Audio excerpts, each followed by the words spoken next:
வாங்கிக்க. என்னது இது? எம்மா பட்டு உனக்கு தான்மா, வாங்கிக்க. ரொம்ப நல்லா இருக்கு டி. அடியே நாத்து, இந்த வரேன். என்னது என் நாத்தனாரா? வா நாத்தனார் மாதிரிலாம் இல்லம்மா. என் நாத்தனாரு 50 kg தங்க கட்டி. அதான் 50 கிலோ இருக்கா. தங்க கட்டினா தங்க கட்டி.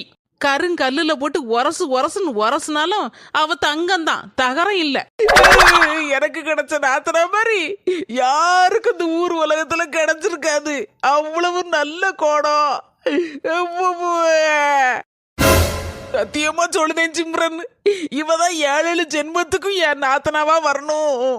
பாவி ஏதோ பிளான போட்டுட்டா. ஏடி அலர்ட் ஆயிருடி. அவ ஆட்டைய போடுறதுக்கு நிக்கா. அதுக்கு தான் இப்படி கிடந்து ஒப்பாரி வச்சிட்டு கிடக்கா. என்கிட்ட இப்படிதான் ஒரு நாள் ஏமாத்தி போட்டா உசாராயிரி. ஏம்மா அண்ணிய பத்தி அப்படிலாம் சொல்லாதம்மா. அவங்க ரொம்ப ரொம்ப நல்லவங்க. இந்தாங்க அண்ணி பட்டு, உங்களை தான் எடுத்துட்டு வந்தேன்.